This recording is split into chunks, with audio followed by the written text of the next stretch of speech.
Hi friends, I am Rachna. I am from Guntur, Andhra Pradesh. I have recently completed my CA Inter in November 2020 and secured All India rank 31.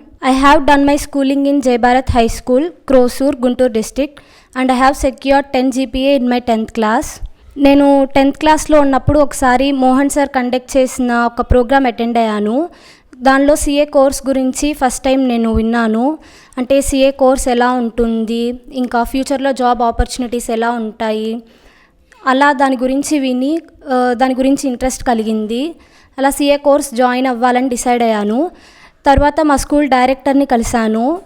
ఆయన master మైండ్స్లో join అవ్వమని suggest చేశారు. అప్పుడు master మైండ్స్లో join అవ్వాలా వద్దా అని ఇంకా మా సీనియర్స్ని కూడా ఎంక్వైర్ చేశాను. మా సీనియర్స్ కూడా ఆల్రెడీ ఇక్కడ చదివిన వాళ్ళు ఉన్నారు. వాళ్ళు కూడా మాస్టర్ మైండ్స్లో అకాడమిక్ ప్రోగ్రామ్ చాలా బాగుంటుంది, జాయిన్ అవ్వమని సజెస్ట్ చేశారు. అప్పుడు మాస్టర్ మైండ్స్లో నేను ఎంఈసీ గ్రూప్ తీసుకున్నాను. ఇంటర్లో కూడా 10 GPA సాధించాను. అండ్ తర్వాత సిపిటి కూడా రాశాను. సిపిటిలో 179 మార్క్స్ సాధించాను. సిఏ ఇంటర్కి వచ్చే ముందు కొంచెం భయంగా అనిపించింది. అంటే ఈ స్టేజ్ చాలా క్రిటికల్ కదా, సిఏ ఇంటర్ టఫ్గా ఉంటుందేమో, రాయగలనో లేదో అని. కానీ ఇక్కడ ఉన్న షెడ్యూల్, ఇక్కడున్న అకాడమిక్ ప్రోగ్రామ్ ఇవన్నీ నిజంగా చాలా హెల్ప్ అనిపించాయి. సిఏ ఇంటర్లో during the coaching, after the coaching అని 2 పార్ట్స్గా డివైడ్ చేసుకోవచ్చు. డ్యూరింగ్ ద కోచింగ్ క్లాసెస్ చాలా ఇంపార్టెంట్. ప్రతి ఒక్క క్లాస్ కూడా మిస్ అవ్వకుండా వినడం చాలా ఇంపార్టెంట్. ఏమన్నా హెల్త్ ఇష్యూస్ ఉంటే తప్ప క్లాసెస్ అసలు మిస్ అవ్వకూడదు. అండ్ ఏ రోజు చెప్పింది ఆ రోజు రివైజ్ చేయడం ఇంకా చాలా హెల్ప్ అవుతుంది. కోచింగ్ టైంలో కూడా ప్రతి వీకెండ్ మాకు ఎగ్జామ్స్ కండక్ట్ చేసేవాళ్ళు, వీకెండ్ ఎగ్జామ్స్. ఆ వీక్లో జరిగిన సిలబస్ మొత్తం మీద ఈ ఎగ్జామ్స్ ఉండేవి. ఆ ఎగ్జామ్స్లో టైం మేనేజ్ చేసుకోవడం, ప్రెజెంటేషన్ ఇంప్రూవ్ చేసుకోవడం, ఇలాంటి ఇష్యూస్ మీద కాన్సన్ట్రేషన్ చేయాలి.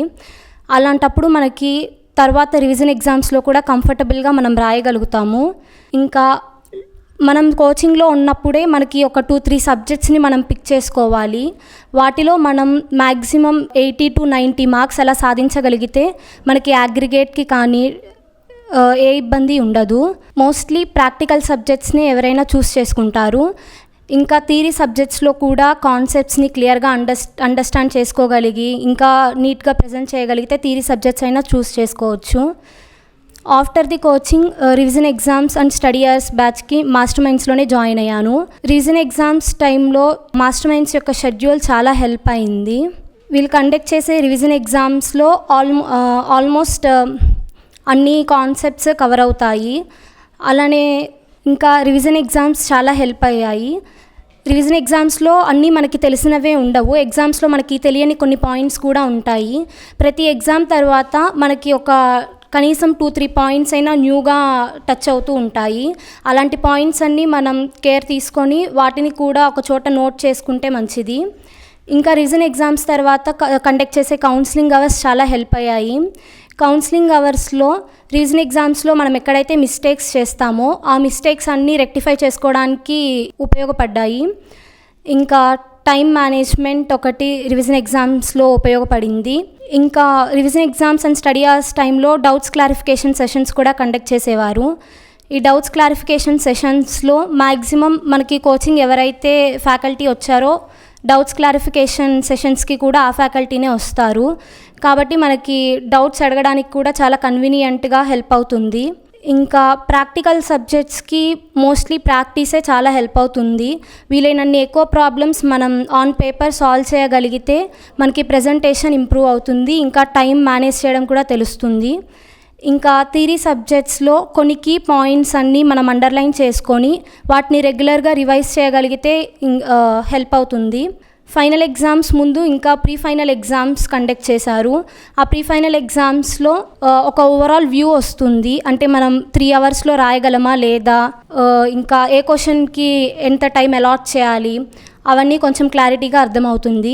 ఫైనల్ ఎగ్జామ్స్ రాసే ముందు కూడా కొంచెం టెన్షన్గా అనిపించింది. కానీ రివిజన్ ఎగ్జామ్స్ వల్ల కొంత కాన్ఫిడెన్స్ వచ్చింది. టైం మేనేజ్ చేసుకోగలను కదా, ఇంకా ప్రెజెంటేషన్ కూడా బాగా రాయగలను అని. ఈ ర్యాంక్ సాధించడానికి మా పేరెంట్స్ కూడా కారణం. ఏదైనా లో ఫీల్ అయినా వాళ్ళు నన్ను చాలా మోటివేట్ చేశారు. ఇంకా మాస్టర్ మైండ్స్లో నాకు బాగా నచ్చేది డిసిప్లైన్. ఎందుకంటే డిసిప్లైన్ ఉన్నప్పుడే మనం ఫోకస్ చేయగలము స్టడీస్ మీద. డ్యూరింగ్ ద క్లాసెస్ కానీ స్టడీ అవర్స్లో కానీ చాలా స్ట్రిక్ట్గా ఉంటుంది ఇక్కడ. అలా ఉన్నప్పుడే స్టూడెంట్స్ డీవియేట్ అవ్వకుండా, డిస్టర్బెన్స్ లేకుండా స్టడీస్ మీద కాన్సన్ట్రేట్ చేయగలరు.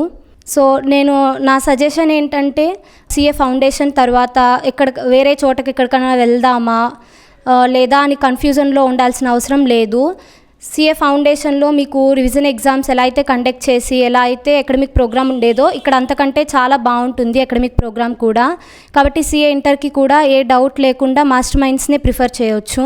అండ్ రివిజన్ ఎగ్జామ్స్కి కూడా చాలా వేరే స్టేట్స్ నుంచి జాయిన్ అయ్యే స్టూడెంట్స్ కూడా ఉన్నారు. దీన్ని బట్టే అర్థమవుతుంది ఇక్కడ అకాడమిక్ ప్రోగ్రామ్ ఎంత బాగుంటుంది అనేది.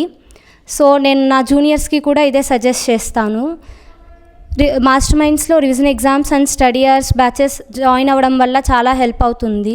Thanks to my parents and Master Minds for achieving this rank. CA inter join అయినప్పుడు ఖచ్చితంగా బోత్ గ్రూప్స్ క్వాలిఫై అవ్వాలి అని ఏం పెట్టుకొని వచ్చాను. కానీ ఇక్కడ ఇంకా రివిజన్ ఎగ్జామ్స్ వల్ల, ఇంకా ఇక్కడ అకాడమిక్ ప్రోగ్రామ్ వల్ల and Prakash sir, Mohan sir వాళ్ళ మోటివేషన్ వల్ల ర్యాంక్ కూడా సాధించగలిగాను. ఈ సక్సెస్లో మాస్టర్ మైండ్స్కి ప్రధాన కారణం. Thank you.